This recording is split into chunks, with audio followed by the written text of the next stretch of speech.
Recording. Okay, welcome to the Bucky weekend call for February 3rd or 4th, whichever continent you're on.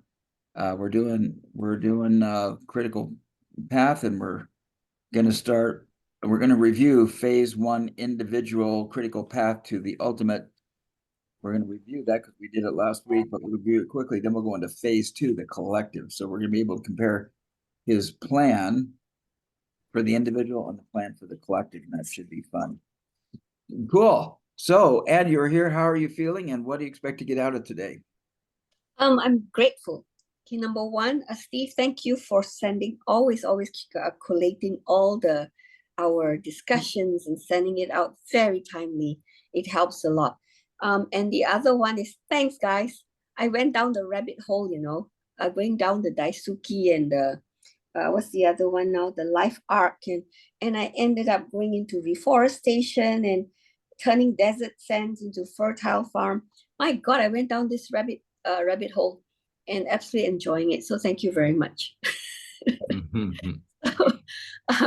Yes, John, how do you feel, and what do you expect to take away today? Thanks, Anne. I'm feeling great, and as you say, grateful for many, many reasons. Grateful that I'm alive and well and in Perth, one of the best places in the world. Grateful that we've got a momentary pause from a heat wave. It's a very pleasant high of 27 degrees. Yesterday, we've had a couple of weeks of 39s and 40s and very hot weather, and our air conditioning broke down 2 weeks ago. The repairman is coming on Monday, but 2 weeks of serious Perth heat with no air conditioning has not been easy, but I'm still way ahead of a lot of people in most of the world. So I do my best to remain grateful. It's good to be back. Good to be able to connect this week. So, yeah, I'm hoping to learn a little bit more about Bucky and what it means for me in the current world. So, Joe, how do you feel? What do you hope to take out of today? Hi, John, everybody. It's great to be here. I feel pretty good. Got a lot going on, but it's as soon as I logged in and saw everybody, I had great energy. So again, my hopes to take away is just to build on last week's call, and continue down this journey with a critical path, and I'm taking a lot of a lot of takeaways from this entire journey going through this book. So my expectation for this today is just to keep learning. So Richard, how are you doing? How are you feeling? What would you like to take away from today? Well, I'm feeling very energized because of what happened this morning with our Trim Tab book club. We had Bonnie DeVarco, who has been around Fuller's work for years and years.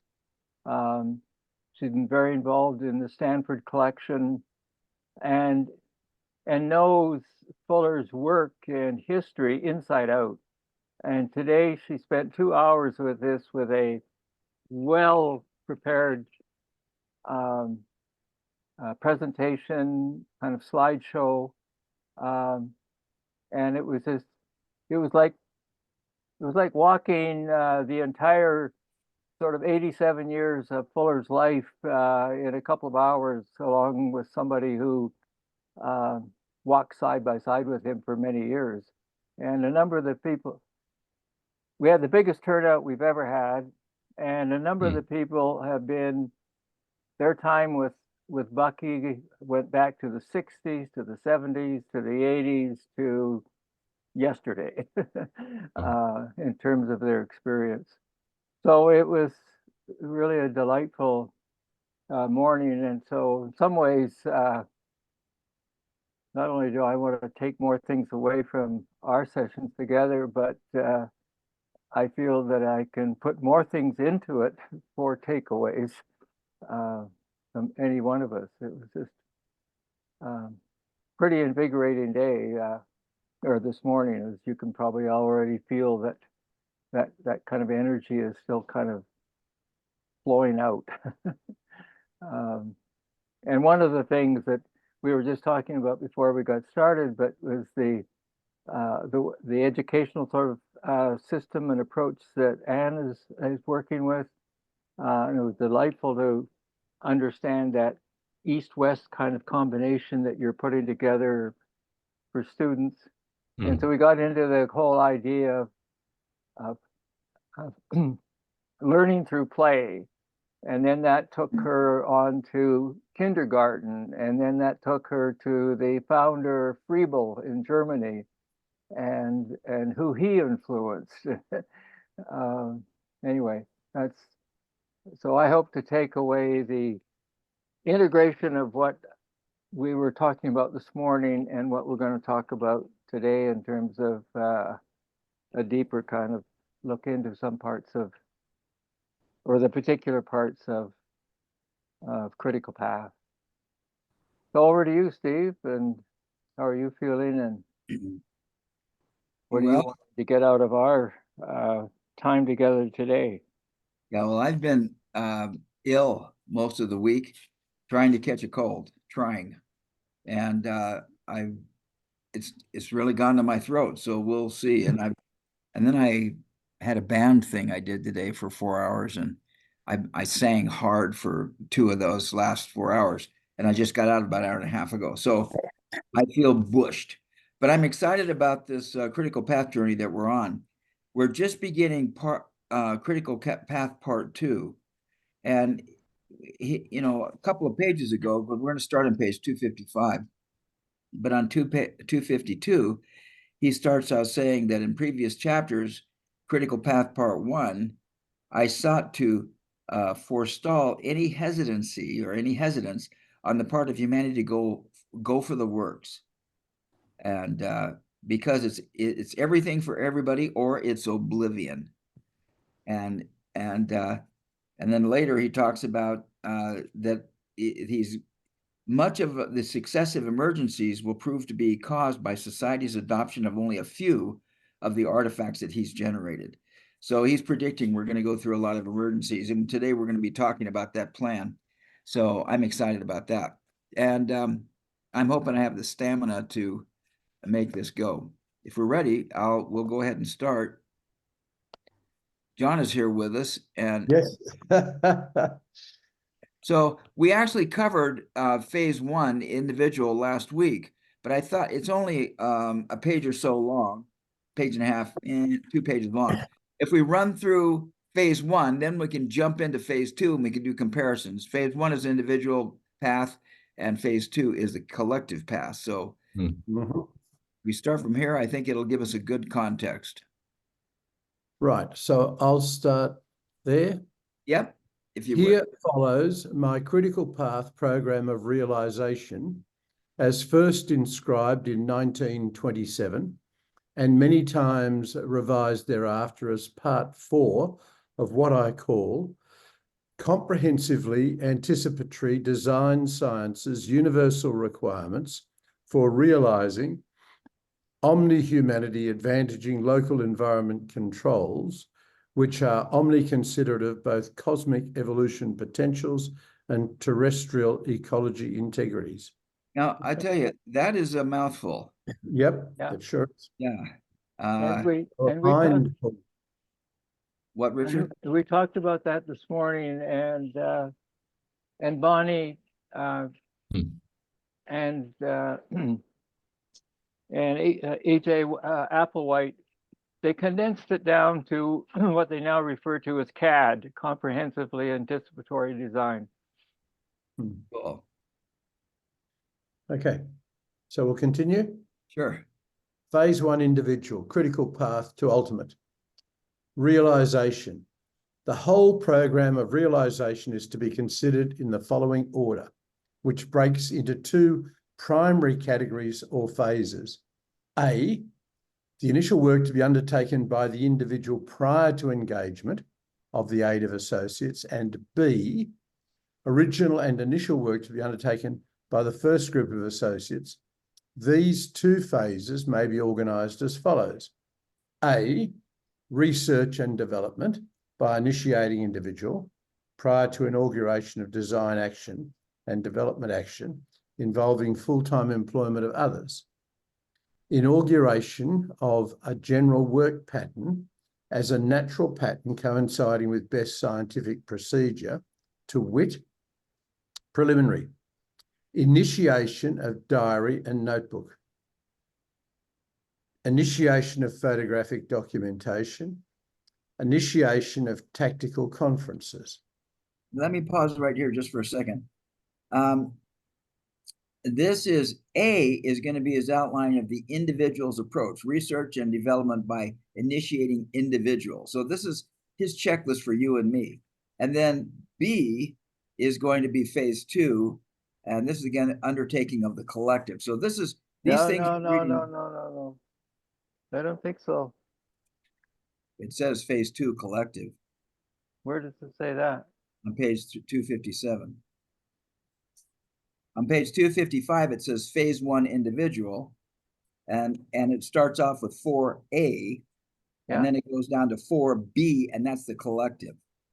Well, let's think about that, because I think B is part of phase 1.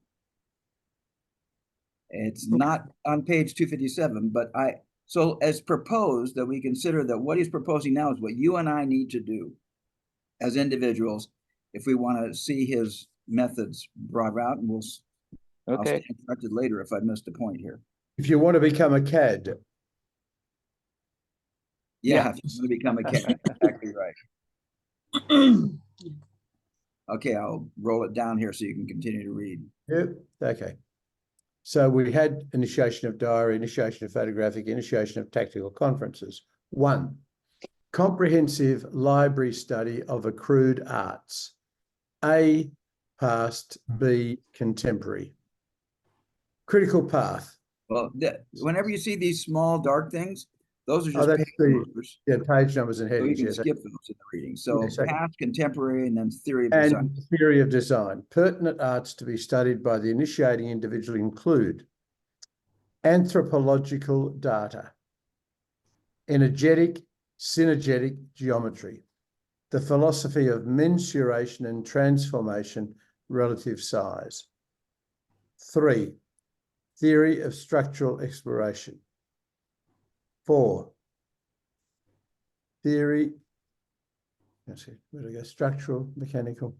Okay, so theory of structural exploration, theory of mechanical exploration, theory of chemical exploration, energy as structure, dwelling, process as an energy exchange, dwelling, process as an energy balance sheet, theory of structural complex, theory of service complex, theory of process complex, theory of structural and mechanical logistics, theory of complex resolution, tensioning by crystalline, pneumatic, hydraulic, magnetic masses, comprehensioning by crystalline, pneumatic, hydraulic, magnetic means. Okay, so 14 is tensioning of crystalline, etc. 15 is compressioning of the crystalline. And I looked up the word mensuration. Does anybody know what that means? Mensuration is the measuring of geometric magnitudes, lengths, areas, and volumes. So that was the word here we hit. So that's cool. Any other comments or questions? Okay, moving along for 2. Listing therefrom of authorities available for further information, local, personal contact. B, remote correspondence. 3, pursuant to information thus gained, calling at suggested local laboratories. A, university. B, industry. C, setting up of informative tests for first-hand knowledge in own laboratory. 4, first phase of design assumption, consideration of novel, complex, interaction unique to project. B, preferred apparatus from competitive field. C, design of appropriate flow sheets.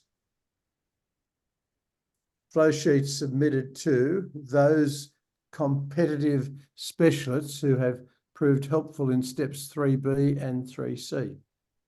Just pausing right there for a second. 3B is industry. 3C is setting up informative tests for firsthand knowledge in your own laboratory. This is what each of us are doing to be prepared. Notice he left out university, because number 3 is pursuant to information thus gained, calling at suggested local laboratories, going to the university laboratories, industry laboratories, and setting up your own firsthand tests. Then down below, number 5, it says, we're going to submit these things. These competitive specialists have proved helpful in steps 3, B, and C. He leaves out the university, which is quite curious to me. Yeah, that is actually interesting. If I might, or were you complete, Steve?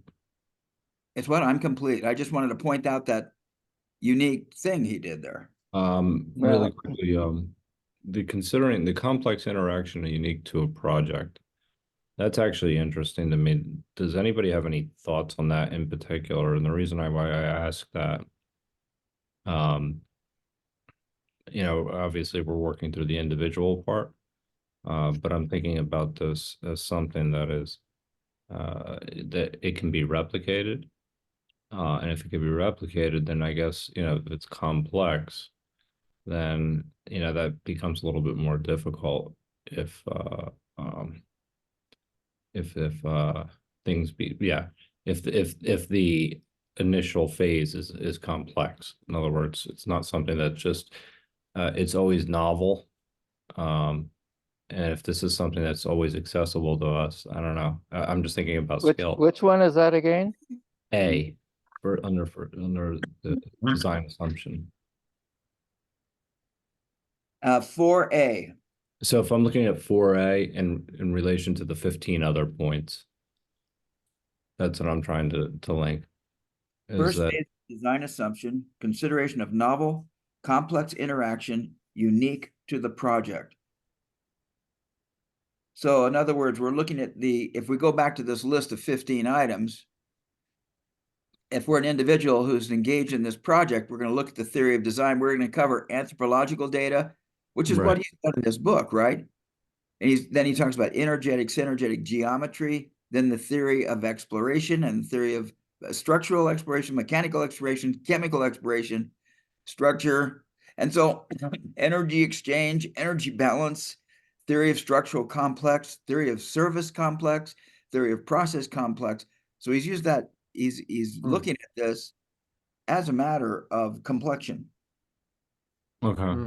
Yeah, well, I think the other thing he could be doing too, which is condensed in lots of places into a lot fewer words, and that is when you're starting to work on a problem that you think needs solving, one of the things to do is to find out whether it's ever been solved before. Right. Yep. In other words, how unique is this question you're trying to explore? And so I think that's part of what it could mean, that if it's already been done, don't do it. Go do something else that hasn't been done yet. But you have to find that out as best you can. Yeah, I think that's what he's referring to when he goes to 5A. We want to submit our flow sheets to competitive specialists who have proved helpful in steps 3 and B. So in other words, if somebody else has done research, is that what you're saying, Richard? Well, it goes at the very beginning, that when you even start out with some kind of unique problem, to activate the individual initiation under A, you need to do whatever you can to decide whether or not you are embarking on something unique that hasn't been addressed or attended to, or maybe even solved in the past. You want to do something unique, something different. And the only way you can find out that is to do your best possible sort of what people would call literature research. Right. And so, Joe, did your point Yeah, I mean, it's starting to become a little bit more clear, in the sense that actually I've thought about this in terms of, a book that we actually had covered with the design way, and with CJ, and there's some overlap here. And the sense of that, how a theory of change would actually work and how you would approach a problem. And this is important because, if it's something that's a problem that's already been solved and it's something that you can, you don't need to reinvent the wheel, then that's one approach. But there's another approach that ought to be considered as well, which is, taking this, a more unique approach to each project, which is, it's a little daunting, but at least Bucky, I'm starting to see the framework and everything that he's providing here. So anyway, sorry for the distraction. No. I don't think it's a distraction. Because I think his checklist here is absolutely thorough he's saying, look, if you want to start a project, here's all the places you need to look. Right. And number 4 is first phase of design assumption. So this is where we're consideration of novel, complex interaction unique to the project. I'm sure that has been presented as we did all of the above, right? That now we're seeing maybe some novel and complex interactions that are unique to the project that we wouldn't have discovered otherwise. But now we've done all this research, we've gotten here. Yeah, right. Does that to Exactly your point? it. Yeah. No, thank you. That is exactly it. Yeah. Cool. I've read this probably 3 times trying to figure out what's going on in these 2 pages. So I'm not sure because, so I'm grateful for the feedback. All right. So where did we leave off then here? Back up at, was it 5 or? Yeah, I think I interrupted at 5 and I said 3B and 3C, you lift out 3A, which is interesting. I'm sure he did that on purpose. That's right. Yes. Yeah, he leaves at the universities. Yes. That's Yeah. right. Well, I'm going to contend that he might not have. He might have just made a mistake, and I'm going to end up coming back to the way he structured this whole thing under Cool. phase 1 and then phase 2. So hang on. All right, well, hang on, pending. So I think we're at 5B then, right, John, or am I confusing the issue? No, that's correct. We're about to go to 5B. Industrial producers of similar equipment and assemblies make informative tests for closure of gaps supporting assumed theory, submit specifications and drawings of general assembly and unique component parts for informative bids by manufacturers. Second, redesign a flow sheet based on available and suggested apparatus, price information, etc. Prepare report consisting of diary of above, supported by photographic documentation and collected literature, with trial balance conclusions in indicated economic advantage, which, if positive, will inaugurate phase 2. Good. Now, we ended there last week, but I thought it was a good, rather than just jumping into phase 2, that we should understand and just review phase 1, which was 4A. Now we're going into 4B. He labeled 4A as individual, critical path to the ultimate. And now we've got 4B, which is phase 2 collective. Go ahead. Well, this is just, I'll just lay it out in terms of what just hit me from me initially saying that I think you've got B wrong. I don't think you have B wrong. I think he made a mistake in the way he wrote it up, because he did the critical path to ultimate. And then he's got 4, it's called realization. Then he has a little preamble that explains A and B, 4A and B. And then he says there's 2 phases. So I think at the end of that colon is when he should have put in phase 1 is individual, and that is 4A. And then he runs through it. And then we get over to 4B, and it's called phase 2. So now it makes sense. So I would put phase one individual. Well, here's what it reads, Richard. A, the initial work to be undertaken by the individual prior Yeah. to engagement of the aid of associates. And then B is Yeah. original and initial work to be undertaken by the first group of associates. Yeah, that's all correct. Yeah, so this is B is a collective and A is the individual. Yeah. And then he starts out A here. I think you're right. I think that he probably should have put phase one down here. Whoops. Oh, yeah. If you can Probably do should it, we can have actually one down sort of here. see whether that fits a Then we little go bit better. A, and then we come down here and he says phase 2B. Yeah. There's B. And this is design and development undertaking involving plural authorship phase and specialization of full-time associates, again, plural. So these are collective tasks where the list above was individual. And that's my presumption here, but Yeah. And now it lines up nicely. Phase two is clearly 4B. And you okay. go back to the next page in terms of what you did. Yeah. In that reinserting the individual. Right. Now phase one is 4A. Yeah, okay, good. And Yeah. I'm just gonna make that yellow.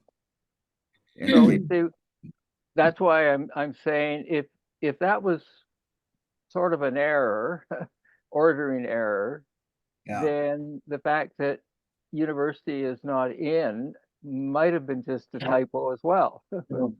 yeah. Well, and I'm wondering if there's any editor who really could comprehend what he was trying to say in the first place. He probably confused most people when he did Yeah, this. but we're smart. We got it. Yeah. Yeah, I'm gonna shut my foot in the door. Okay, John, are everybody good? Yeah. We're starting on phase 2, collective 4B. Right. Design and development undertaking involving plural authorship phase and specialization of full-time associates. Consideration of relationship of prototype to industrial complex by constant review of principles of solution, initially selected as appropriate to assumptions, adoption of assumptions for realization in design of pertinent principles and latest technology afforded. 1, comprehensive survey of entire sequence of operation from original undertaking to clientele synchronization. I'll just say that sentence again. Comprehensive survey of entire sequence of operations from original undertaking to client realization. Client synchronization. Realization strategy number 1 by individual, phase 1. Realization strategy number 2 by associates, phase 2. Physical tests in principle of the design assumptions, unique conclusions not evidenced in available data. General assembly drawings, schematic, providing primary assembly drawing schedule reference. 3. C, general assembly assumptions, small scale models and mock-up full size. D, primary assembly, sub-assembly and parts calculations. 5, trial balance of probable birth gains. The trial balance of probable parts weights. Yeah, trial balance of probable parts weights, direct manufacturing costs, approximately 3 times material costs, includes labour, supervision and inspection, forecast of overall cost magnitudes and curve plotting at various rates of production, ratioed to direct cost per part and all other costs, i.e. overhead, tool and plant amortization, contingencies, profit, freezing of general assembly and its reference drawing. Okay, that was F. Moving on to G.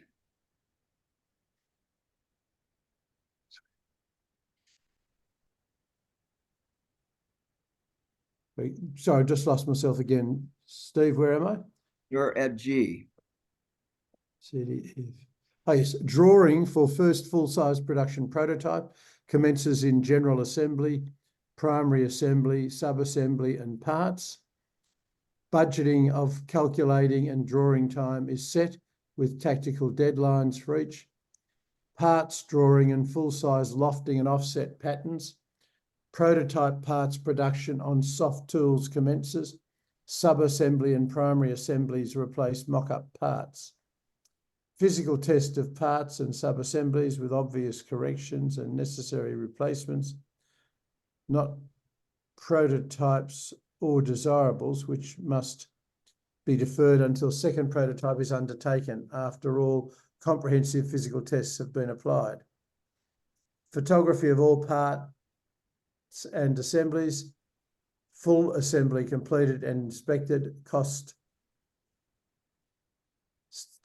static load tests, operation tests, assembly and disassembly, photography of all phases, packaging and shipping tests, estimates of savings to be effected by special powered field tools, opinion testing, final production, cleanup prototype, placed in formal calculation and drawing with engineering budgeted deadlines, parts cost scheduled by Class A tools and time, production tool layout fixed, production tools ordered, production dates set, lofting and offsets produced of full-size test masters and templates, fabrication of special jigs and fixtures, production materials ordered, production tool jig fixed tune-up, parts and assembly testing, field operation scheduling, field tools ordered,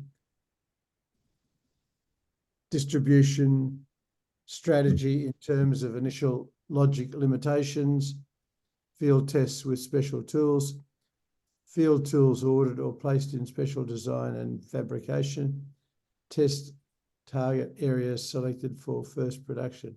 And we would move to a new page. I've conjectured that instead of going AA, because he finished the alphabet here, instead of going AA, double B, double C, he decided to go A-1, B-1 as a continuation of XYZ. That's what I'm conjecturing. Yep. I don't see A1 as a subset of production dates. No. Okay, good. Everybody on the same page? Then I made a good assumption there, unless somebody has a different point of view.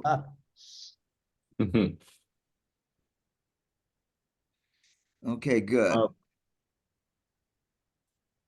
I think, what's that? Go ahead, Joe. No, I'll hold off for a minute. Because the thing that it's some of the things that are kind of striking me here is that in a way reading is very complex, but it's very simple. In a way, he's asking the questions of do we have access to the right resources? How are we going to get the raw materials? How are we going to deliver the product? How long will it take? These are all basic, it's a very simple, it's a complex but simple list. That's my point. Yeah. And it's important to recognize that. And you can get very you can go in a number of different ways of different levels of granularity. But honestly, this is actually not totally dissimilar to Tesla's process. Yeah, it's a very thorough production manager's checklist. Yeah, it's thorough but simple. Yeah. And that's the key. And in the sense that he's just basically, breaking it down to how things are going to get done. And whether or not you have the right resources to be able to do it. And then he goes into the granular aspects of the accounting of it, which is really fascinating. And so Yeah, no, it's just interesting to see how he can go to the very complex to the very simple. Yeah. His brain is very checklist oriented. Cool. All righty then. I noticed a typo in the scanner. We had two K1s and it's supposed to be L after the first K. So I made that typo change. And I think we left off right here. Sorry, at sorry. L1. What's that? The first K1, Okay. is this page, top of page 529, bottom of page Yeah, 528? goes from K1 to L1. 258, 259. Yeah, it's JKLMN. Yeah. That's right. So what's the mistake? I had already corrected it. I had two Ks. Ah, okay. I think it was the Yep. scanner when it scanned to a PDF, it took the Oh, you L mean dash yeah, after it made it a K. What's that? that's okay. I'm looking at the actual book, so I can Right see. on, me too. I'm comparing, I'm going side by side. Yeah, got it. Okay, so I think we ended up with K1, right? John, or am I misleading here? No, I think it goes K1 to L1. Okay, good. Production commences. Right. Right. Okay, So we carry on from there. yes, please. Okay, Yeah. production commences, first field assemblies with power tools, Oh, maintenance service instituted and complaints alleviated, analysed, change orders of parts instituted. Plans for new yearly model improvement run through all or previous steps for original production. Cycle repeated. Production and distribution velocity assumption. The cycle repeated, P1, is the end of that big, giant, long list of number 1 on the previous page, which is comprehensive survey of entire sequence of operations.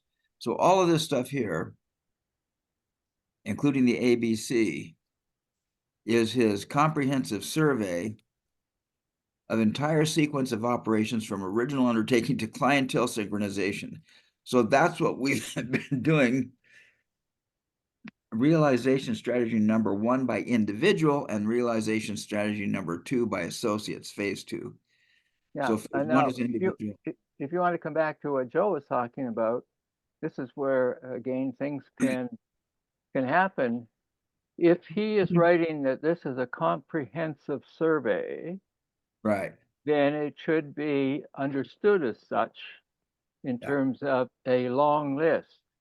Right. So what we could discuss at some point is comprehensive and complex, the way Joe is bringing it in, the same?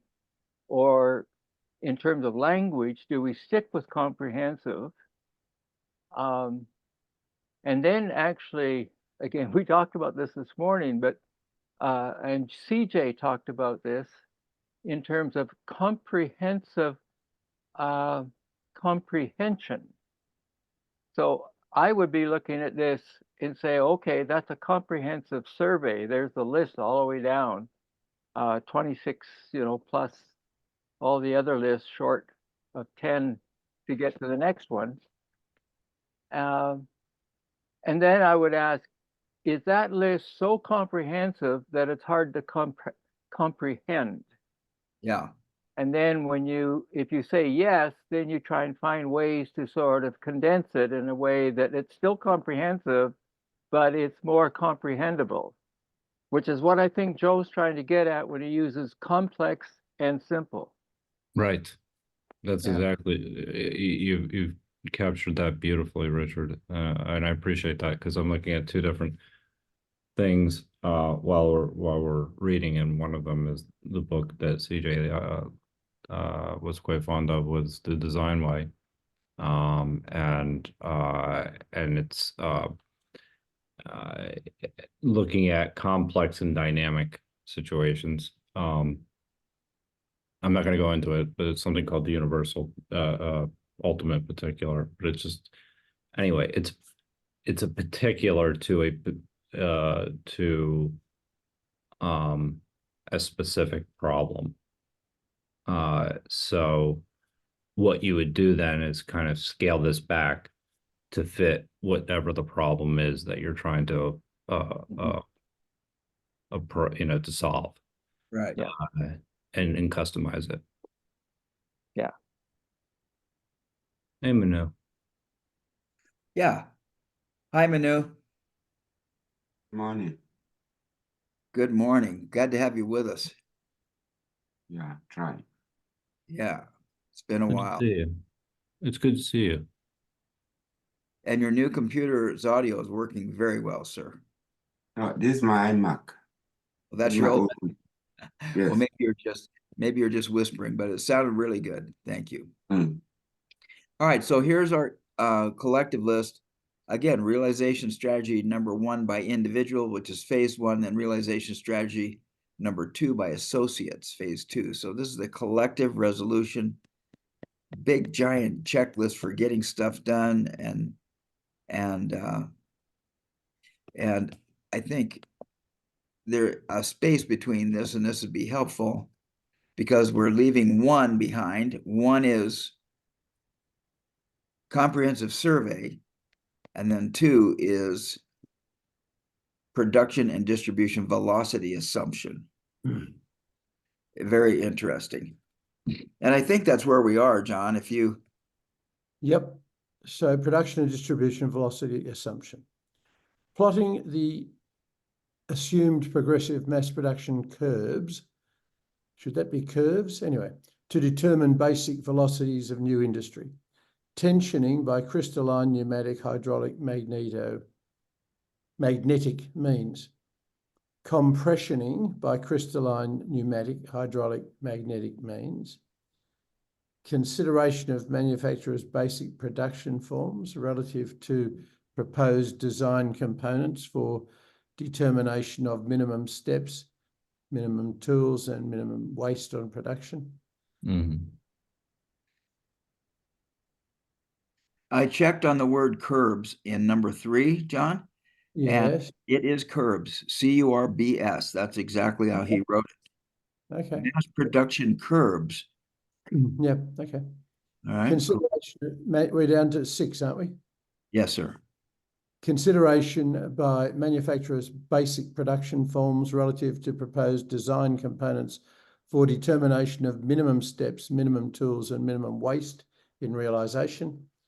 Establishment of priority hierarchies of effort, time and energy cost budgeting, assumption of industry responsibility for field practices, not only in mechanical and structural, but in economic design, designing for specific longevity of design appropriate to anticipated cycles of progressive obsolescence and replacement ability as ascertained from comprehensive economic trend curves.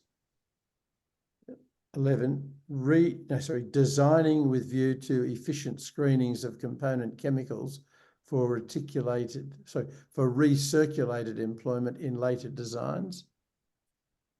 Maxima and minima stated and realized performance requirements per unit of invested energy and experience, and capital advantage of tools and structures employed and devised.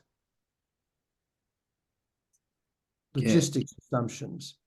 Compacted shipping considerations as original design requirement in nesting, packaging, compounded package weight, relationship to carriers of all types, field delivery, field assembly, field service and replacement, consideration of tool techniques, consideration of materials availability, consideration of materials ratio per total design, elimination of special operator technique forming, elimination of novel soft tool designing, numbers of types, repeat parts, sub-assemblies, primary assemblies, number of forming operations, number of manufacturing tools by types, schedule of forming operations included on parts drawings, decimal fraction, man hours per operation, designed in overall one-man ability at every stage of operation,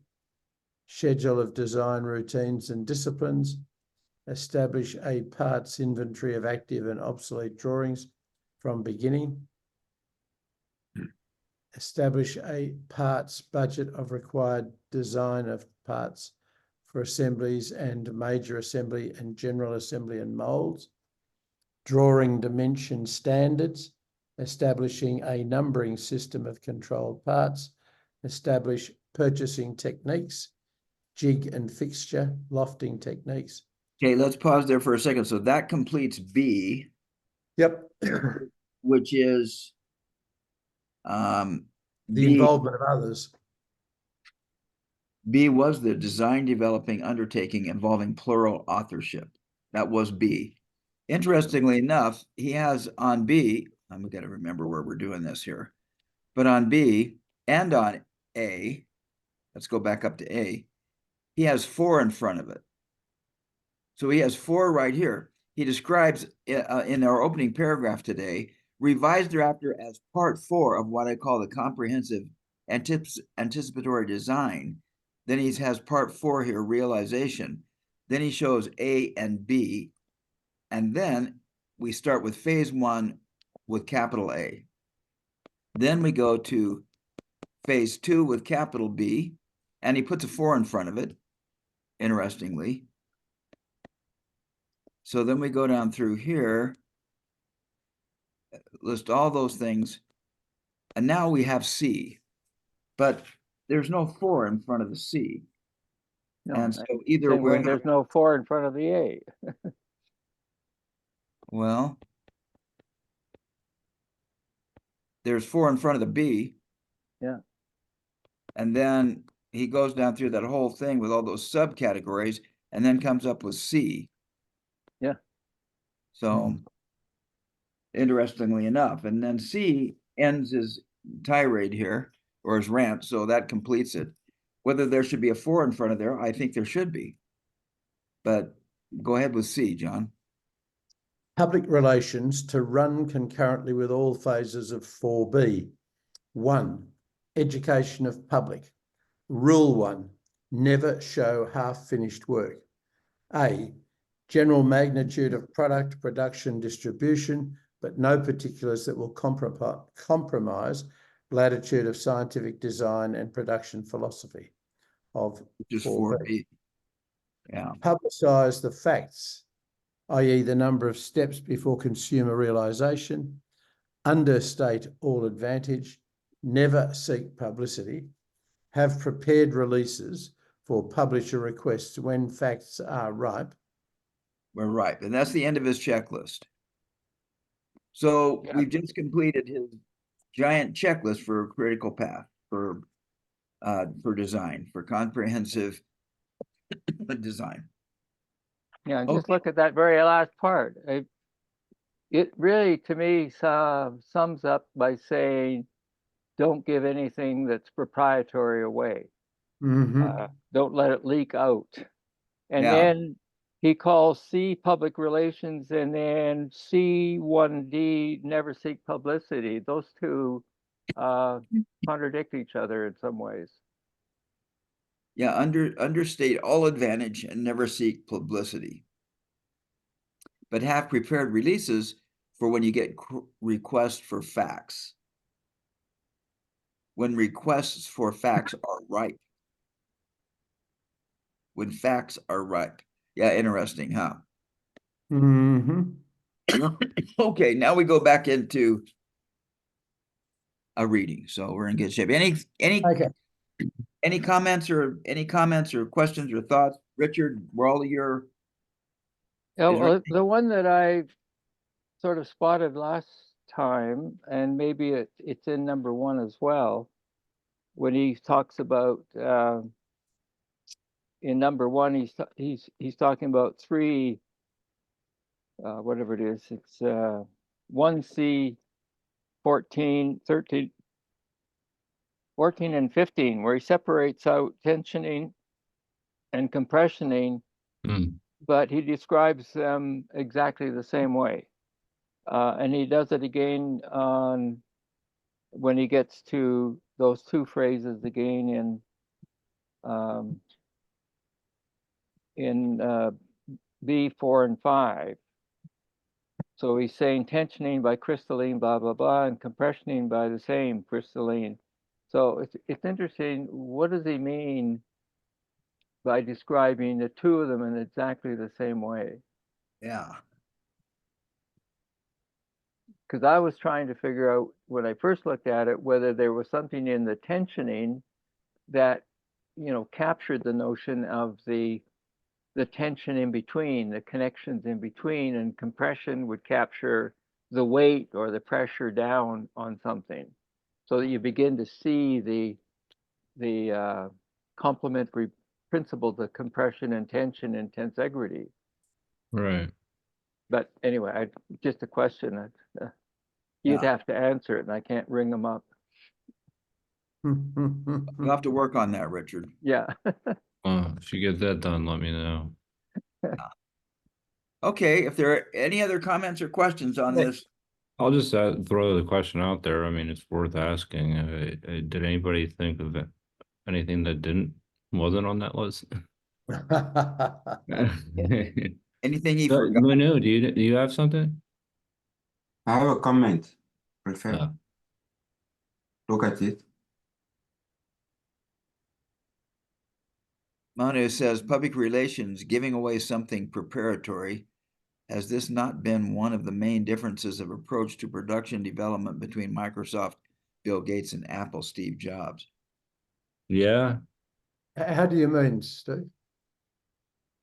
Well, Microsoft always had approach of when they say, for example, when they were releasing Windows, they release Windows, you know, version non-complete and get the feedback from users and Right. improve. Yeah. So they do some market And- and- research, sample yeah. users. And Steve Jobs, you know, he had his development production team. He will have a finite product. That's right. I think that both approaches have succeeded. One way or the other. I don't know.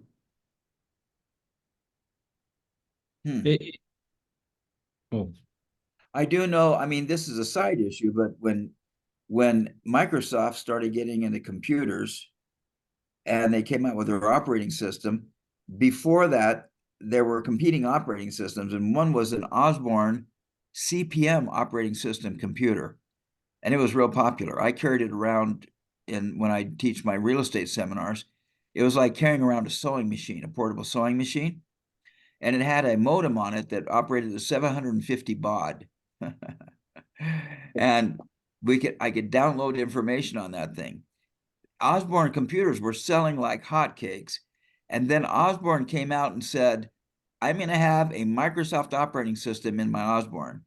And so everybody waited to buy an Osborne for the Microsoft operating system, and he couldn't get it developed, and he went bankrupt. If he would have just said, use my Osborne computer, it's got CPM operating system, it was selling like gangbusters. And as soon as he said, I'm coming out with a Microsoft compatible, he stopped selling. Very Very good example. yeah. Well, maybe he should have offered to have Microsoft. I mean, I don't know what were the specific conditions of Microsoft, but I guess Microsoft required that they install the operating system on somebody's hardware, like they did with IBM. But they still own the operating systems, huh? I'm not clear. With IBM, that's right. IBM focused on the hardware. Microsoft focused on the software. Right. The Microsoft decision was the much smarter one. Right. Yeah, I mean, I think what Manu just pointed out was actually a profound point on a more meta level, in the sense that, and is kind of in a way what I was trying to articulate, in the sense that each problem's unique and each business model is unique. So that if you attempt to replicate if Microsoft attempted to replicate Apple or Apple attempted to replicate Microsoft's distribution model, and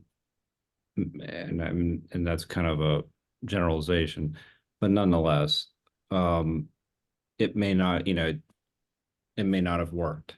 So my point being is that a lot of people go out and say that, and this is true, that I actually have heard a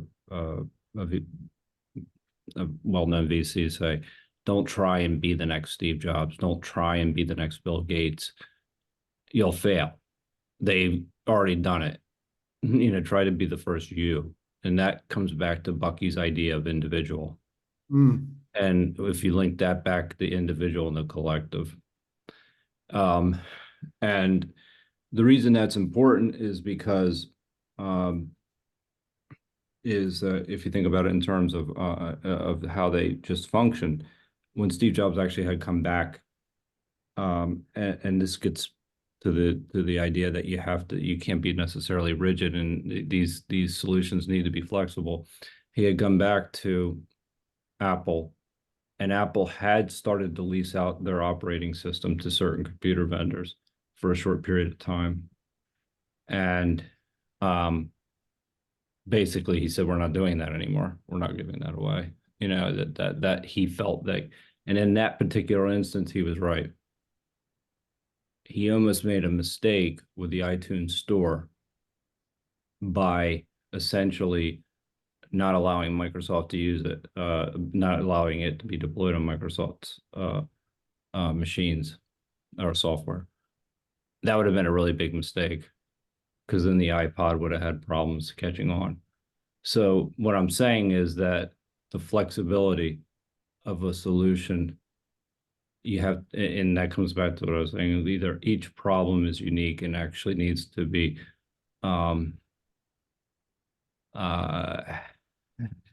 I want to call it, I don't want to, use terms. It's each has it's a particular. And these aren't universals. That's what I'm trying to point out at a very high level. And so anyway, this list is comprehensive, but it needs to be tailored to the particular situation. Anyway, it's an interesting example that you put out there, Manef. Well, you even have to look at it today. Yes, Apple. I'm not making judgment. I'm just trying to look at what is going on. Apple still have out there is a bigger company. I don't know if it's bigger than Microsoft. It is. They're about the same, Right. probably the same size, or very, very much in terms of scale of the same category. But which is being the most innovative today? Today, Microsoft is, and that's because they actually got on. They didn't miss necessarily the cloud revolution. Okay. So I'm just to say, maybe Becky was saying, the comment, not letting anything half finish out, was because of maybe his experience during that era.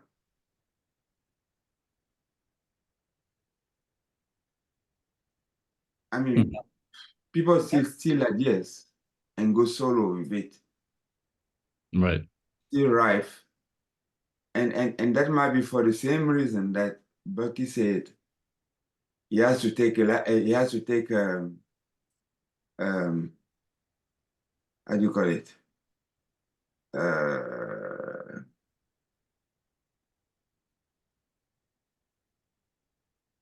To protect yourself, protect your right, was it? Sorry, I'm Yeah, still without patents. Yeah. yes, he had to yeah. take a patent for his product.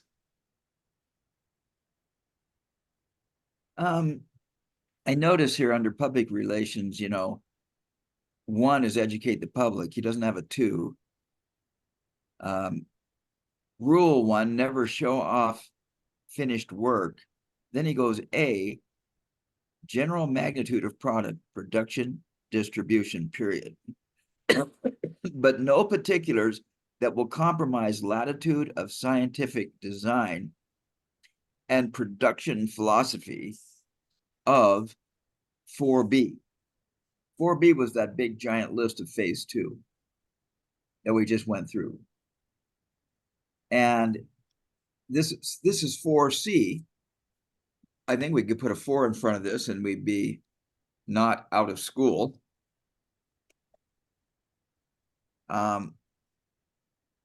And he's referring to 4B, that giant list of. Yeah, I don't know if I agree with him. Yeah. I'm going to be honest. I'll throw it out there. Yeah. The facts, i.e., number of steps before consumer realization. He must be referring to something there. Publicize the facts, the number of steps before consumer realization. So, in other words, his deal here is to educate the public. So, we're going to introduce a Dymaxion house or a Dymaxion car. We've got to educate them as to the steps so that the consumer realizes that the product has potential. I don't think anybody ever understood his Dymaxion house. Well, if you're going to educate the public too, though, you got to tell them about your philosophy. Right. In other words, you can't necessarily just say, "Hey, look, I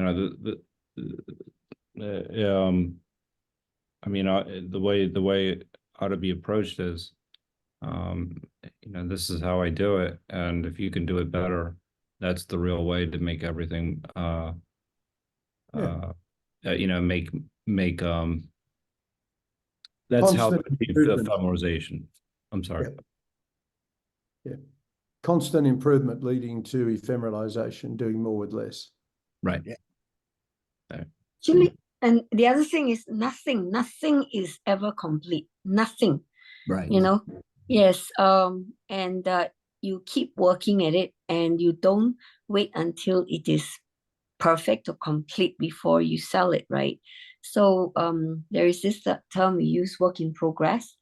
And as you do the work in progress, whatever has got value that you can already sell, you sell, and then you keep improving it. Because if we hadn't sold the first computer that was the size of a room, we would not have gotten here. Yeah. And so this one, I'm not sure how, maybe he has something else he's looking at, but the way the world works, nothing.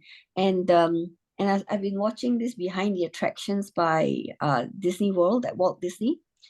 And Disneyland will never be complete as long as there is imagination. I love that. Yeah. So there's so much science behind it. And recently, because we partnered up with my landlord in one of my schools, he started this school called MIT STEM. He was from MIT, the actual MIT, but I created a school called MIT in Malaysia, but it's from Malaysian Institute of Technology, right? So we took over the operation of his school. This is our 3rd year running it, because he couldn't grow it, but his strength is actually training out there in the industry.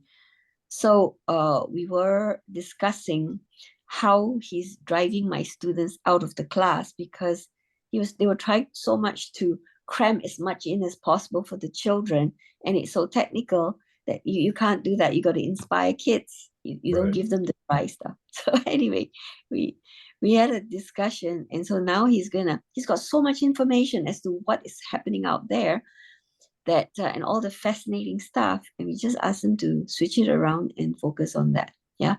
So the point I'm making is that so when we started the whole process, technically it was a process, and we're still in the middle of the process, and it's not complete. Yeah. I can attest to that. That's what happened to our group when we were developing the assist training program.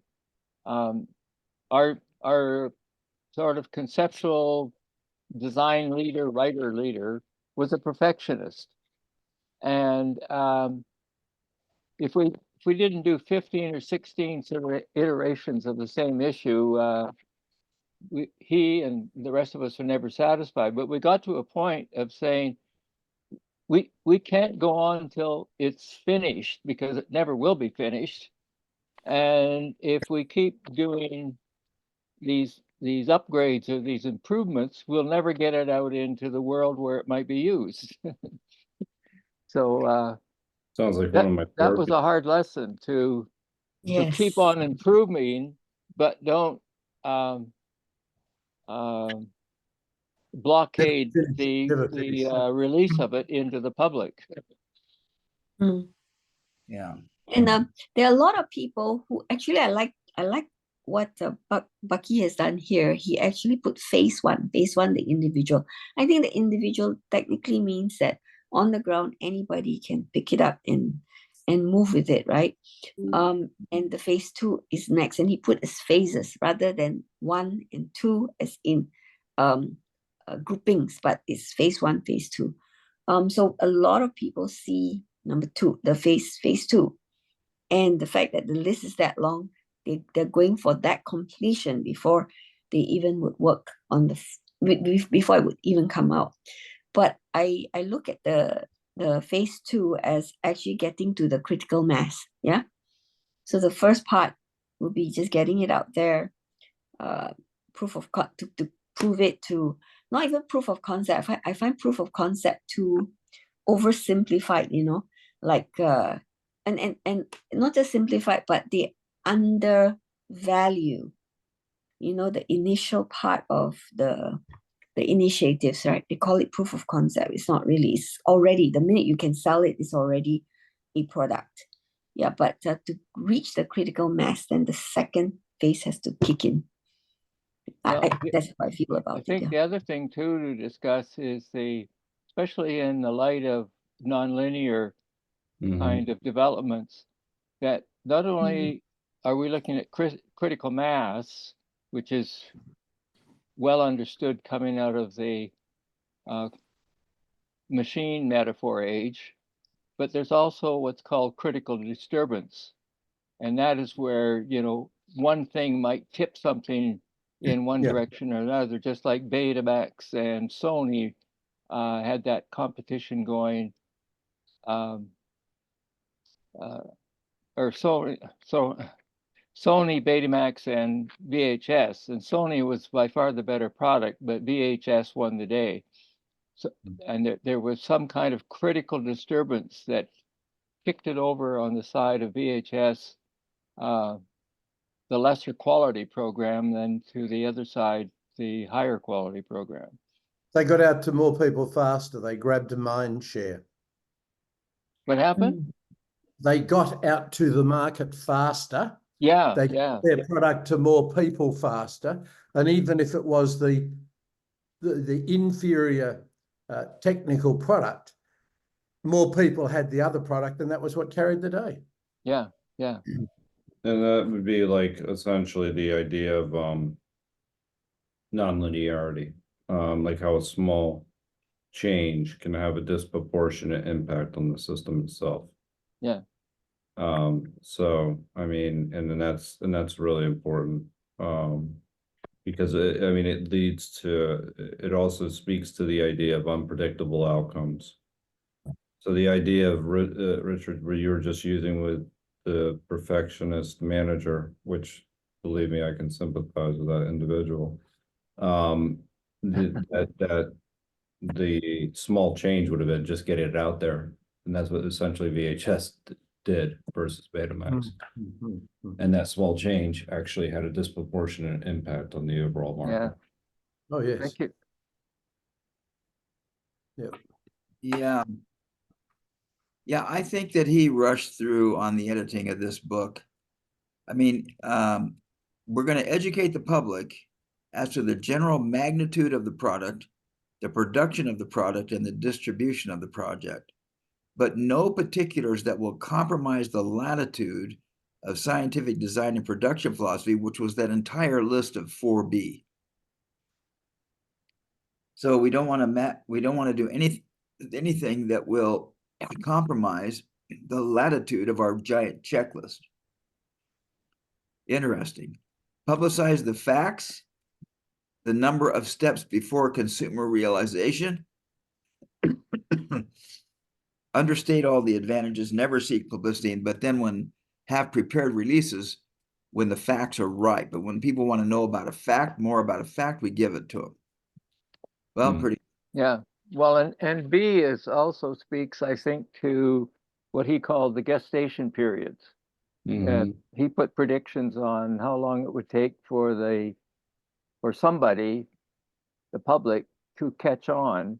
And that's where I think he tried to make the argument that he never went for publicity. And Yeah. yet other people have said, you got to be kidding. Fuller was on the road constantly. He never stopped the public relations side of it, which it could easily be argued was publicity as well. He was a performance artist as well. Yeah. So, so I think it was very hard for someone to digest what we know about him to say that he wasn't seeking publicity Right. for his product, even though he did set gestation periods, which very often were almost dead on. Correct. Yeah. Yeah. Another comment over here from Manu. Note the anti-entropic character of design. We don't sublimely and once and for all solve a problem. We most of the time chip at it as we chip the environment evolves, and we adopt or attack along. As we chip away, the environment evolves. Yeah, this is a whole giant checklist for anti-entropy, right? And I'm sorry. No, go ahead. No, I think that this is the reason Kelly would always ask, where's the boundary? And that there are iterations. And so it's an iterative process. It's not something that's obviously it's never done. So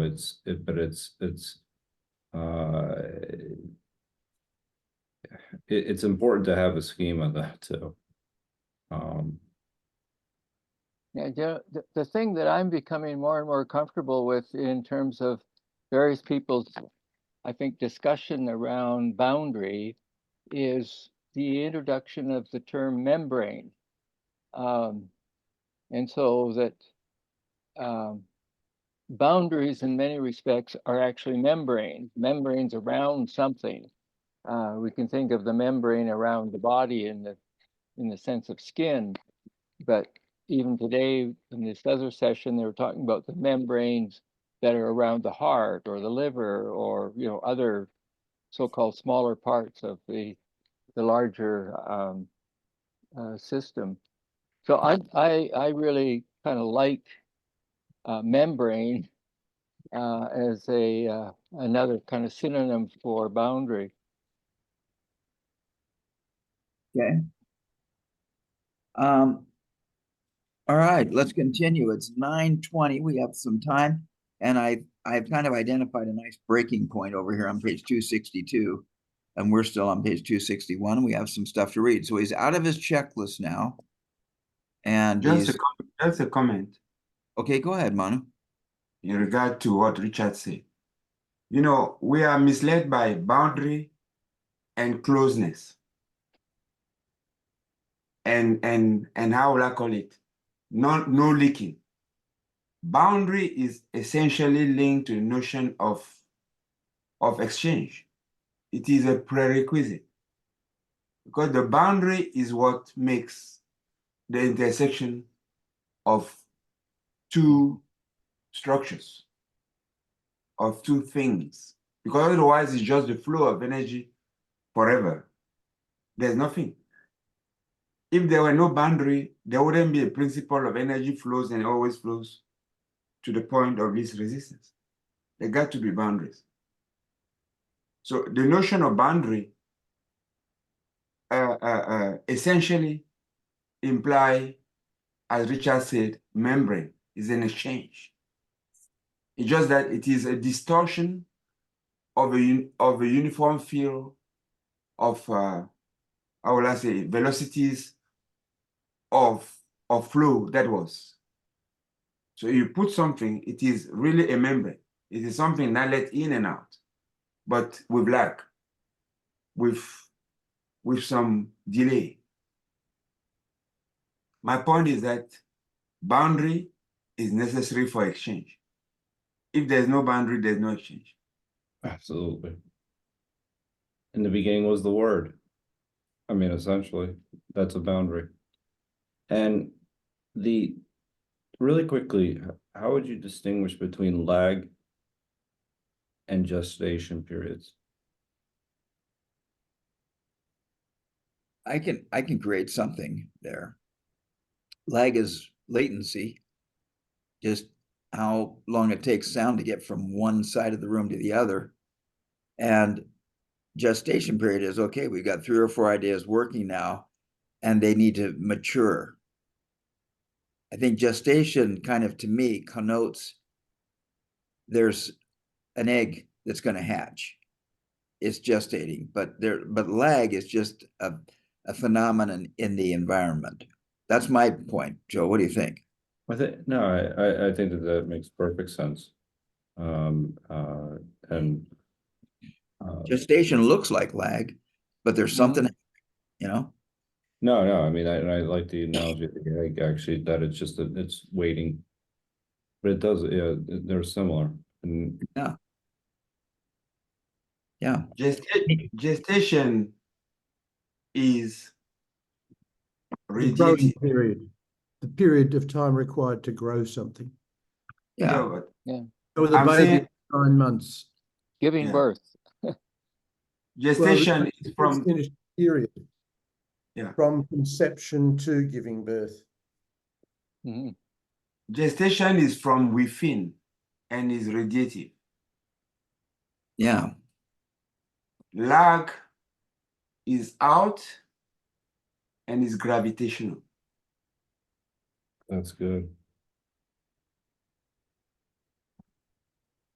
Okay. Lag, to understand this, I think you have to think of lag as as part of a process of feedback loop. You can only understand anything, any event, or any happening with lag.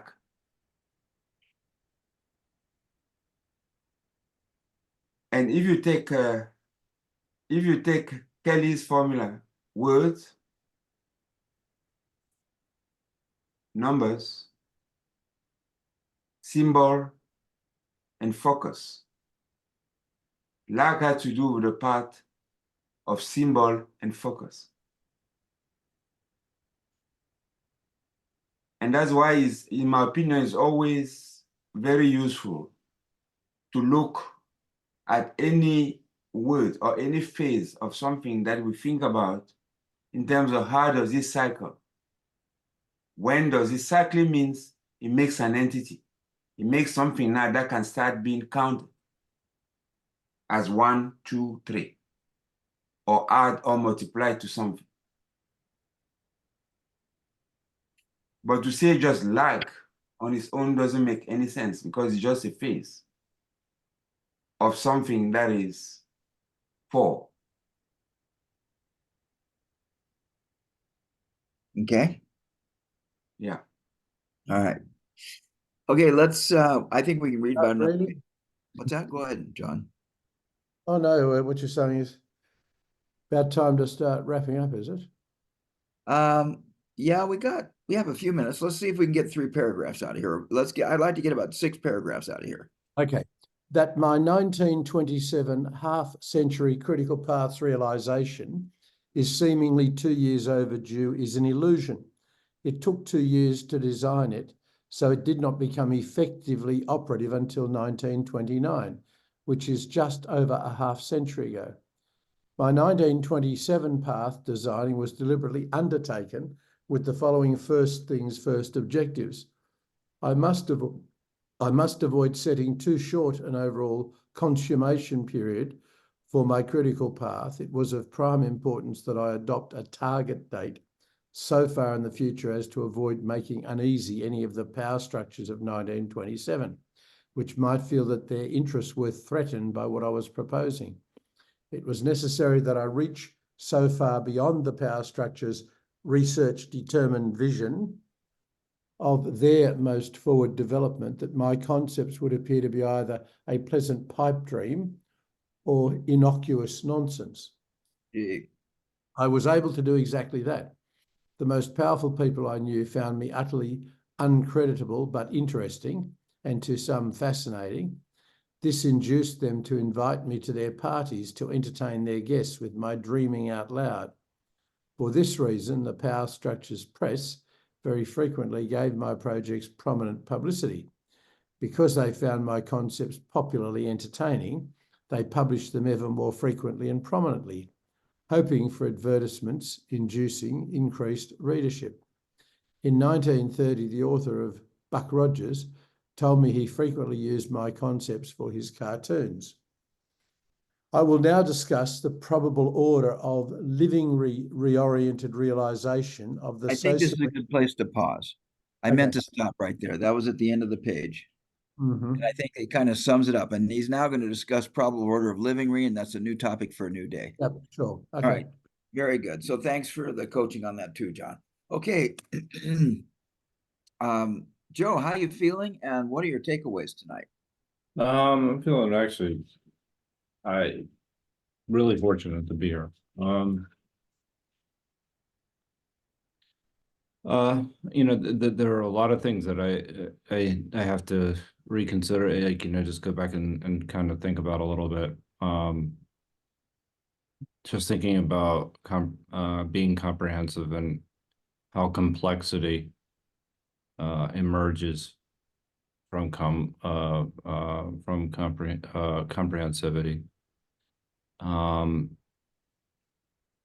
Also, it's there's a lot. So actually, let me just explain one thing really quickly. One of my takeaways is that just thinking about what Manu said about boundaries and the ideas of words. The reason why, I said it in the beginning was the word is because a word creates an experience, it creates a boundary. And there's like that mutual agreement that you're actually kind of entering into, where you're agreeing upon what words actually mean. And I know that's philosophical, but it actually has a lot of really important implications. The individual and the social, or if you want to say the individual and the collective. I think that the way Bucky's sections are lined up, or aligned, or kind of outlined, that was very, very helpful for me. And kind of thinking about, I've been thinking a lot about how what CJ had talked about in some of his essays, and I'm starting to see them linked very tightly together, is how our environments actually influence us as individuals. And how we need to essentially look at ourselves in order to be able to provide something to the collective. And I know that's philosophical too, but it's, in other words, don't get caught up in our own ideas, and especially don't strive towards perfection. So that's so the ongoing process, the ongoing iterative process is ourselves. And that's an important thing. We're a constant work in process. My biggest takeaway will obviously be gestation and lag distinction. That was important for me to really think about that a little bit more, because we're actually covering it on our Wednesday calls. So I have a lot that I took away. And I enjoyed our time together, most importantly. So, Ann, how do you feel? What are you taking away? Who did you say? Ann. Ann. Yeah, so like you, Joe, I got a lot out of it. I think I got reminded as well because there was one part he talked about extending the life of a product. So I'm going to go back to something that we, my team initially talked about when we started working on the biosphere school, and that's planned obsolescence. So we were looking at there's a light bulb in fire station in the US that's been burning for 100 years. You're aware of that, yeah? No? No? Okay. Yeah, there is a light bulb in the US. It's in the fire department, and it's been lit and it's working for 100 years. It has never burnt out. I'm not sure what the science is there, but it was one of those things that came up when we were looking at the whole thing. And yet, all products out there, they're planned to self-destruct. They plan to break down after a certain number of years, and that has to be relooked at. Yeah. And this whole idea of we were talking about just now the Sony beta and the VHS, critical mass and critical disturbances. You see, there's this whole, for me, it's like, do we go first or do we go second? Because generally, what I understand is when you come up with something new, you get the thing going because the innovation is harder, right? So then the second player comes along, takes the idea, and because they don't have to spend the time to create, right? And they take it and off they run with it because they're bigger, they have more resources, and they're the ones that make the money, right? In some ways, you see that in for many years, China was very clear. Why copy when you can? Why create when you can copy? I was told that in KL, that that's how they do it, right? So, but because collectively their might is big, right? Because a lot of their businesses are from the government. It's an example of the Segway. I think they bought over Segway and made it very affordable for everybody, and it's really, really cheap in KL. And there's so many things that have come out from the original Segway that used to cost about 10,000, no, 8,000 USD at the time in Malaysia. Today you can get it in like 800, less than 400 US dollars. Yeah. So previously was, what did I say, 8,000 US dollars. Now it's like 400 US dollars. So it's and then there's this whole other opposite end where if people remember the first one, so which side do we go? Yeah. And anyway, that's what I got out of today, and I'm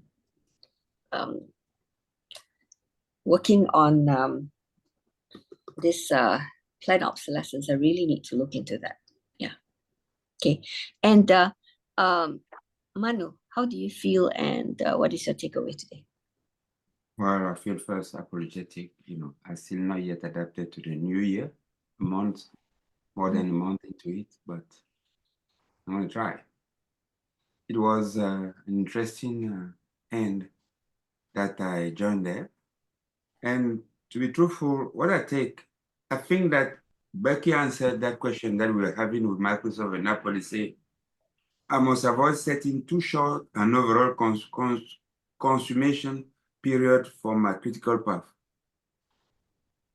For its critical path, it was prime importance that I adopt a target date so far in the future as to avoid making uneasy any of the power structures of 1927. It recognized that if you have something that is a critical path, in which, actual fact, if you let know to the public, including the today's structures, that is threatening to them, they'll kill it. But if it's so much out of their horizon of thought that it appears like a pipe dream, well, they'll play with you like a toy. All right?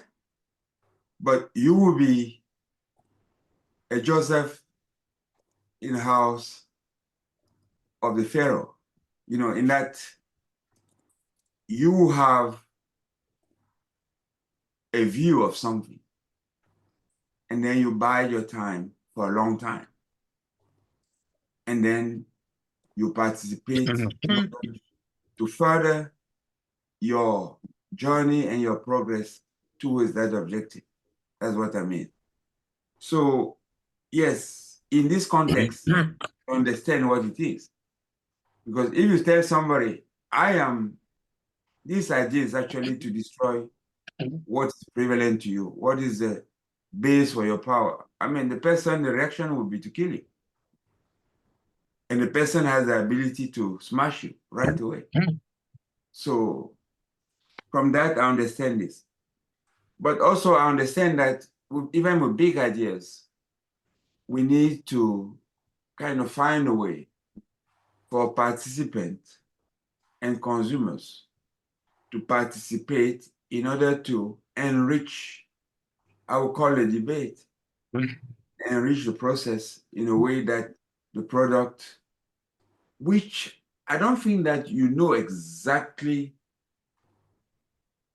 the specifics of the outcome. Maybe Becky seemed to be knowing them, that it makes sense to people and that they participate into its furthering and into its progress. Otherwise, I'm in appreciation of all your effort to participate into the Becky Core weekend, and then all the wealth that you bring to the process. As Richard, how do you feel? What do you take away? Well, I really feel quite connected to what was being discussed this morning on the trim tab with all of the wide range of people who've been associated with Bucky over the years.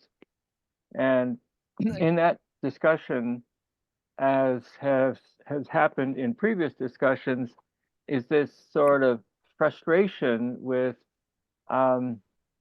maybe it's the lag. How come Bucky's ideas that are so kind of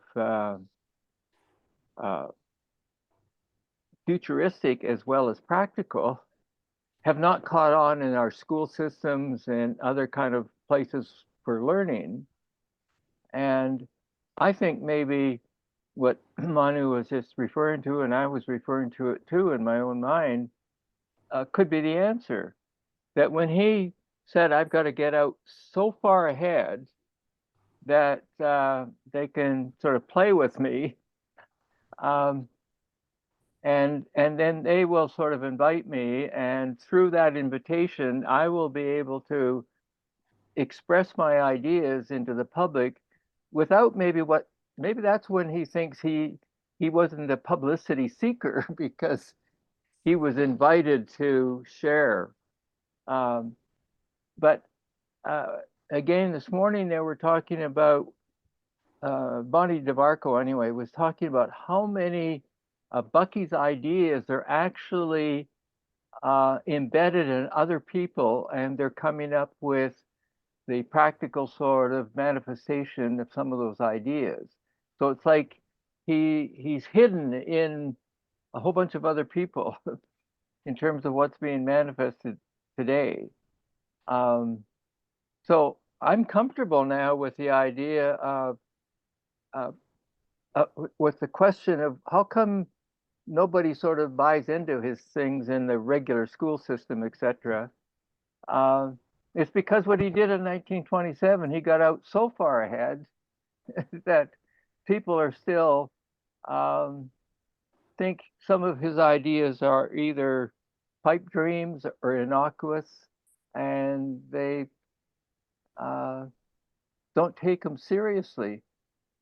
But his serious ideas are actually manifesting through other kinds of people as we speak. Somebody was saying that, for example, his idea of a tetrahedral city, a floating city, it's actually now being designed and developed in some areas. Anyway, so that's my takeaway. I am now less agitated by the idea that Bucky's ideas haven't been taken up in the mainstream sort of world as often as or as well as I would think they should be. He did it. He went out so far that he's still far out there, and we're still treating some of his ideas as playthings. Anyway, I'm complete. John, how are you feeling, and what are you taking away from today?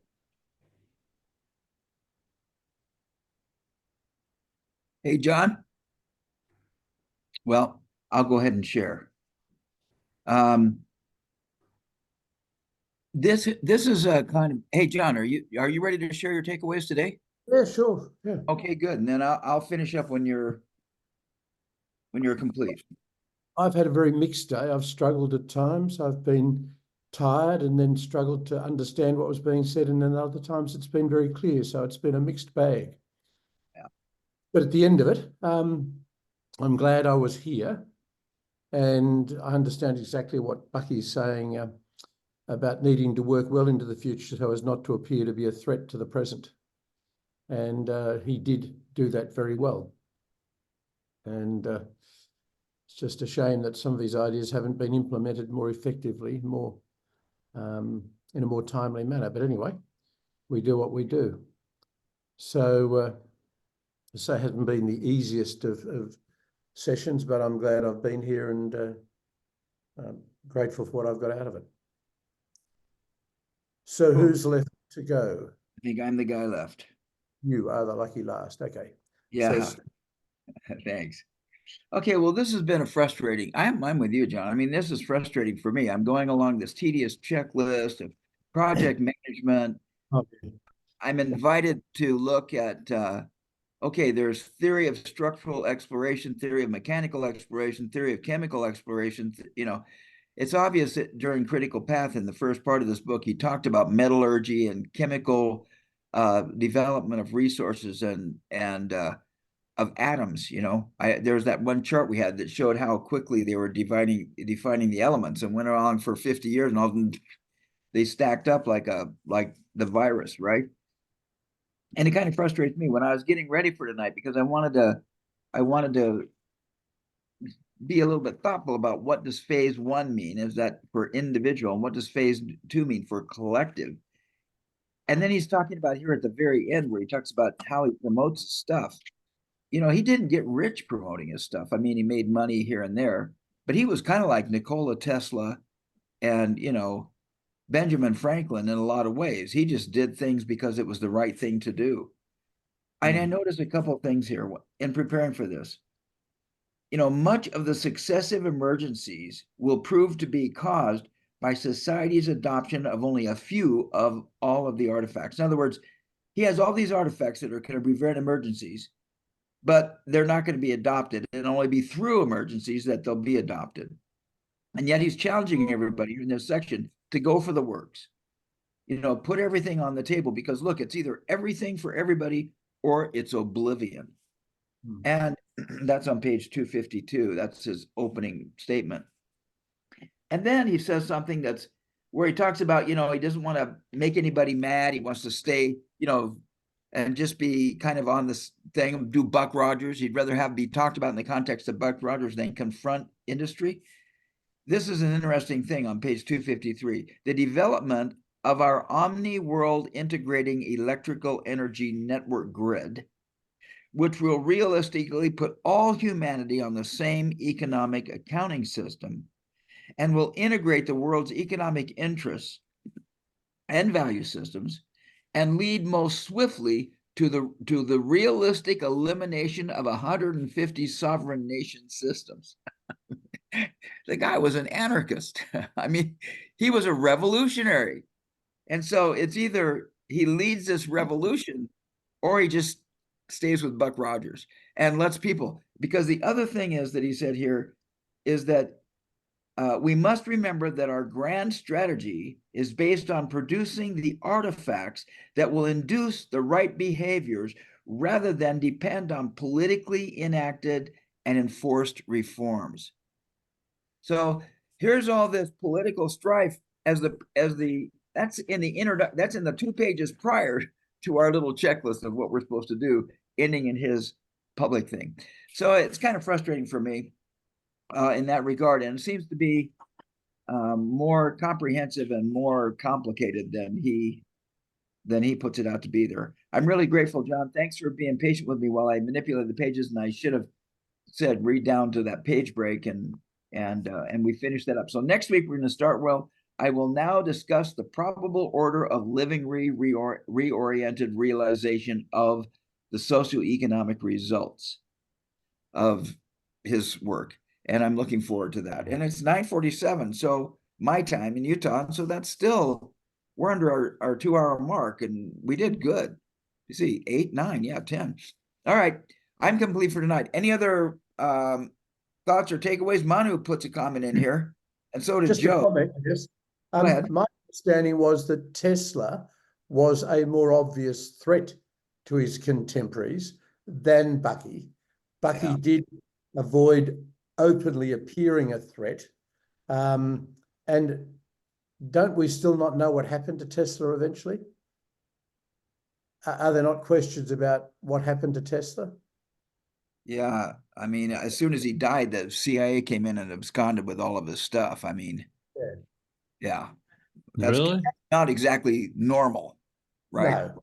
There are some real issues about whether Tesla was eliminated and his work confiscated because he posed a threat. I think Bucky was actually well aware that he potentially posed a real threat to the powers that be, and so he deliberately worked very hard to avoid that threat appearing real, to avoid attracting the sort of attention that Tesla attracted.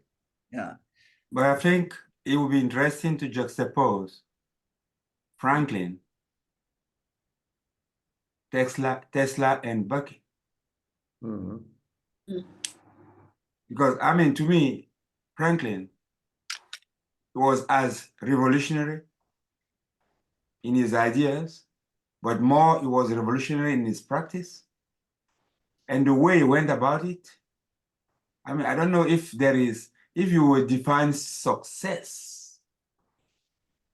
I don't even know that if you put the tycoons of today, that they will even measure to Franklin. Franklin was an embodiment of what I would call wisdom. Yeah. I mean, his bifocal glasses, his potbelly stove, putting that kite up there and discovering at least how to capture some electricity. Franklin just said, hey, I'm going to go out there. He did stuff and shared what he did. Where Nikola Tesla was trying to change the world. He was trying to give away free energy to everybody. That's a threat. Joe made some comment here. Franklin, I mean, you just put the period. Franklin is 100 years before Tesla, all right? That's exactly More right. than 100 years. Maybe 200 years? Yes, 200 years. No, 100 years before Tesla. And the threats are of the same magnitude if you really normalize them. I mean, I don't know that it was, Manu. I don't know that it was of the same magnitude. Franklin was happy to make money out of his ideas, my understanding is, without seeking to change the world to the extent that Bucky was more carefully, but Tesla was more obviously. Yeah. Tesla and Bucky were more radical in their intention to change the world. I agree. Yeah. why would Tesla be like that and Elon Musk be different today? Well, Elon Musk is. I'm just saying. Yeah, he's got problems though, right? Elon Musk is really, really brash. He's really rash. He's really out there. When Russia wouldn't sell him a rocket, he built his own. And then he puts up satellites and then saves Ukraine. For some reason, our president of the United States, when he had a big conference on electric cars, didn't invite Tesla, which is absolutely didn't impossible. invite much. Is what? So how comes it that Elon Musk is where he is today? But he has and Tesla did not. What do you got, Richard? Well, I was just looking up Tesla. It said he died of a heart failure in 1943, and then it said agents from the FBI immediately removed the papers from his safe, Yeah. citing wartime security concerns. Right. And then there's a question about what were his last words. And according to this, his last words, all these years that I had spent in the service of mankind brought me nothing but insults and humiliation. Right. Yeah. That's because Westinghouse, Thomas Edison didn't want to serve mankind. They were busy building their empires. John, you were trying to say something there. What were you trying to say? I've Recall? lost it now, yes. Okay, I want to point out, Anne, that I found Wikipedia about the Centennial light bulb, and I put the link in above. You also cited a YouTube video, very cool, and then mentioned the one-piece toilets in Japan. We last week somebody brought up, was it in this call? But Japan has learned to trim cedar trees to grow the Yeah. lumber. Oh, it was you that brought that up, Anne. Yeah. No, No, somebody did last week, and I watched the video, the Daisugi trees and the cedar. I went in and went. That's what I meant by going down the rabbit hole. Somebody started. And it's your thing where you're bringing in the Eastern and the Western. Yeah. Some of these ideas in Japan have been forgotten about, and they need to be brought out. Joe mentions Tesla's Giga casting machine embedded the model to go from 70 parts down to 1. yeah, Mhm. that was and then, but the one above it actually is a really interesting example of what Anne was speaking about in her takeaways. It's very, it's an important um concept to understand. It's like, whether or not to be first. Yeah. And then, so that was, and it's by a Wharton professor, up the street here, Adam Grant. And now, And, see, you put that link in here, Joe? it's a 15-minute TED Talk, and he speaks about his students, who, had approached him about investing in his company, and his students had actually had other jobs, and they were doing this on the side, and he's like, you want me to put money up for when you're not even necessarily working on this full time? And when he realized is that, after a while that they weren't necessarily the first to be offering their whatever the eyeglass company that they were creating. And it ended up being incredibly successful. But he talks about having not, like, in a situation where you don't have to be first. And I think that that's probably the most important takeaway today, is that each situation is unique. And knowing when to take the risk and when not to, or, you never really know. But at the same time, it's important to be able to guess as, accurately as possible. That being said, should obviously lead to a lot of humility for people, because obviously you realize that circumstances really have to permit for a really great idea to make it into the mass market. Joe, there's Joe put a PowerPoint on simplification methods, which is a lot about process engineering. Yeah. And it's just one-page slide, and it's very cool. So be sure you click on that and download that. And I'll do what I can to put it in the thing for next week. But Joe, I think I heard you mention a TED, but there's no TED link in here on the. Really? Grab it and see if you can re-stick that in. And then No, the surprising habits of original thinkers. That's it.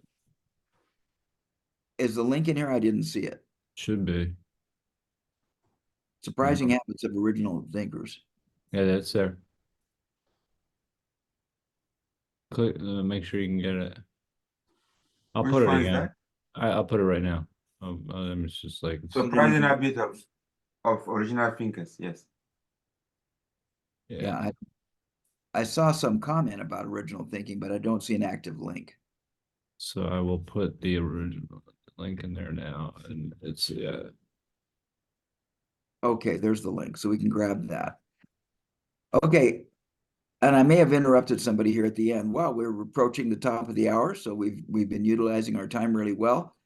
Any other comments or questions before we go? Well, I Thank was you, just going to everybody. make the one comment about not being able to anticipate what might happen if you take the lead. In my work, what we found, the very first obstacle that we ran into were the peers that wanted to drag you back to their level. And they sabotaged without identifying themselves. And when you thought you had a better idea, better mousetrap, the idea that your peers would attack you for daring to think that was unthinkable. So we didn't think about it, and that was the first obstacle that we experienced. An anti-aircraft gun trying to shoot down the flyover object. Right on. That's really really quickly. That's really interesting because it's when we say social, it doesn't always mean pro-social. Okay, I got the link, Joe. Are we all complete? Yes. Yep. Okay, see you next week. There, Yeah. see you, everybody. Bye, everybody. Thanks. Bye-bye.